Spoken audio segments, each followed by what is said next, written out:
Hello guys. So today I wanted to recommend or talk about 3 horror anthologies from the 70s.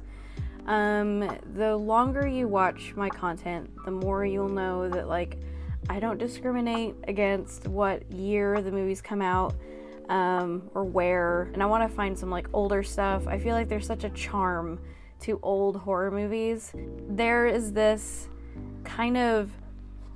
it has this vibe to it, obviously the aesthetic of the era, 60s or 50s and 60s and 70s fashion and makeup being in the movie. I really dig that.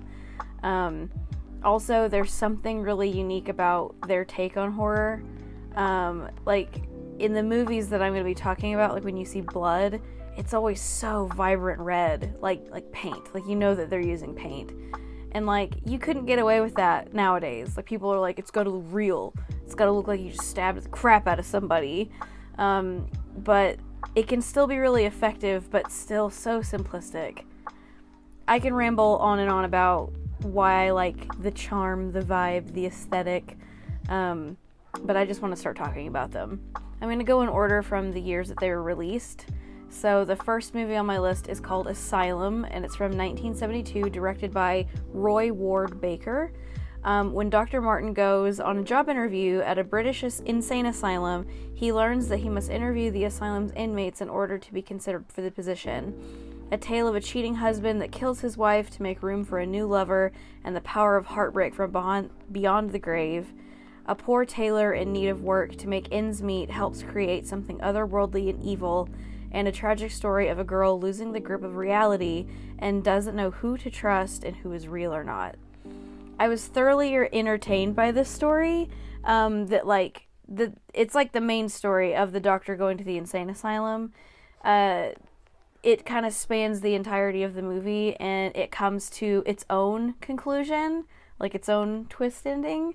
And the fact that they were able to do that and not just make it solely about the 3 stories, I loved that. That alone gave it such a high spot on my list, as far as rating wise anyway.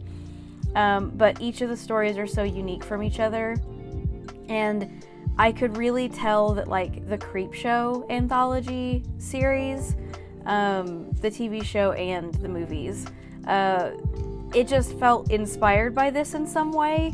I want to say it's in the first Creepshow, whichever one has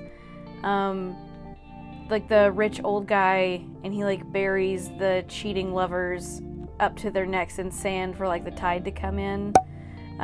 For some reason I just got vibes from that style from this movie. This is definitely a must-watch if you like 70s era horror, or if you just like anthologies in general. This one was really well crafted, really good writing. I give it a 5 out of 5, easy. The next one is called Trilogy of Terror, and it released in 1975. It's directed by Dan Curtis.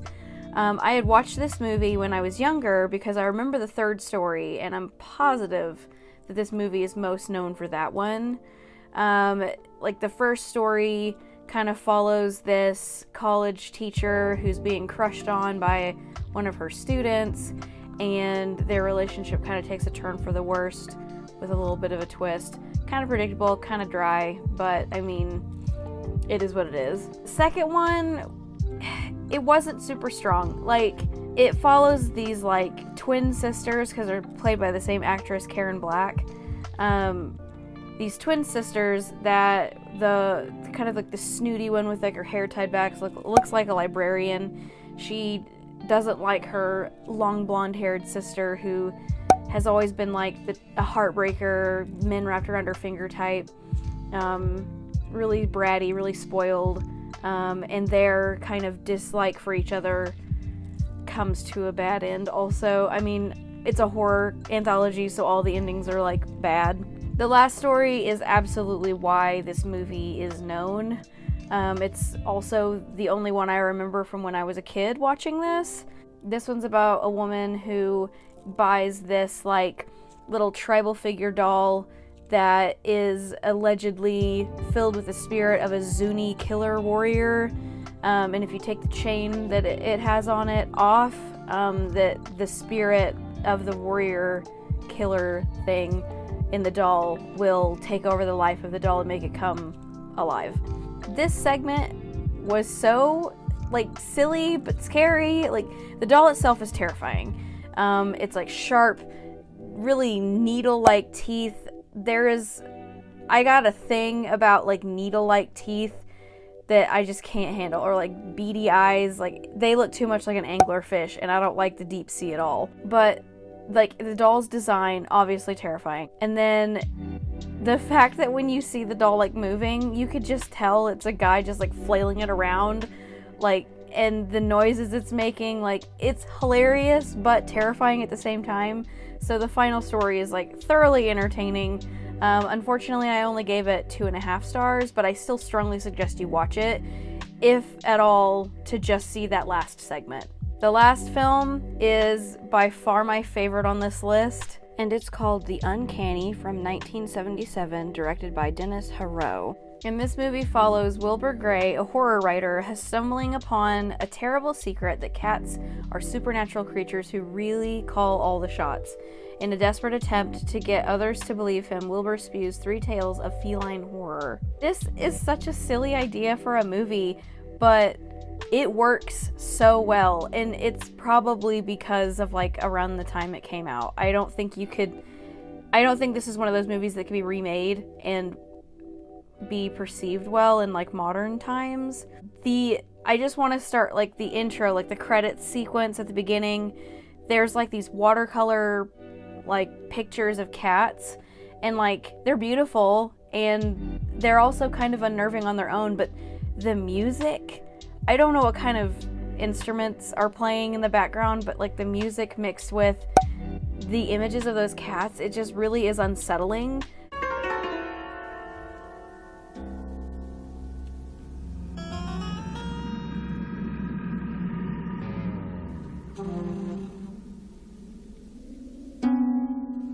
Not in like an overly like, oh my god, this is going to be disturbing, but like, it just doesn't sit well. It starts the movie off really well. The first story is straight up just a fucked up version of the Aristocats.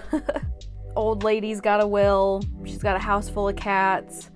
I think it's like her nephew wants the inheritance, but he finds out from the maid that he's being written out of the will because he's like super not respectful to her and hasn't shown any kind of appreciation for her wealth that he's been given anyway. This one was the gore that they used in this one, like, obviously, like, when you're watching it you can tell like it's fake, but even then, like, the scenes that you see, they're pretty unsettling. And this movie, I believe, was X-rated when it released. X-rated for the 70s is nothing now, but I could definitely see why this movie got that rating. Also, this one kind of shows, not in like full detail, but there's a couple of scenes where like the cats are like attacking someone, and I just really hope that like no cats were harmed in the filming of this whole movie, or like specifically this first tale, because you can clearly see like these cats aren't fake or stuffed when they're like kind of landing on this person. So I just hope they weren't thrown. I hope that they were like coaxed to jump on people on their own accord. I don't know. I tried looking it up. I couldn't find any information on whether or not they were harmed or not. I would assume not, but still. The second story, oh my god. Like, I don't want to go into detail at all. Just, it's this little girl and she loses her parents, and the only thing that she has is her little black cat Wellington. This one was really emotionally gripping. The one like small peeve that, maybe not necessarily a peeve, but it took away from the seriousness of the segment, was the little girls. They probably couldn't act well, like verbally, like they didn't sound convincing, so they were voiced over by like grown women, and that is like super obvious when you're watching it. And when I first noticed it, I was like, ha, this is weird, I don't like this. But the entire like writing of this story was so good that I kind of just forgot by the end of it. Also, at the end of this segment, the effects, like the special effects that they used, man, it gave me like the Nutcracker vibes. I can't explain why. You'll just have to watch it and see. The last story was really fucked. For like the cat portion of it, it was like screwed up. It's a slimy husband who's like on set with his wife. They're both like actors, and he like switches out one of the props and she ends up getting killed. And it's because he found like a younger woman, obviously, to be with, and she kind of has a resemblance to his wife. So it's basically like he just upgraded for a younger version but looks the same. Men, am I right? But like when he's moving the new lady into his house, his ex-wife's cat is there, and like just the dynamic and like the reason that causes this cat to kind of become not evil but like vengeful is really messed up and kind of hard to watch, if I'm being honest. So I know I mentioned in my previous video that I can't handle like animal death or animal harm. You don't see anything, but like the implied act is really disturbing. So just a mild warning, if you don't do well with implied animal harm or death, just be wary of this last tale. This whole anthology is just a revenge movie for cats, and I loved every second of it. This one even had its own little like tie-in story, kind of like Asylum on the first movie, and the ending was really nice. It was very satisfying. And like a brief description of this entire anthology that I found kind of funny was the first story is Messed Up Aristocats, the second one is Hocus Pocus, and the third one is straight up just Pet Sematary 2. And then I watched all of these movies on Prime Video.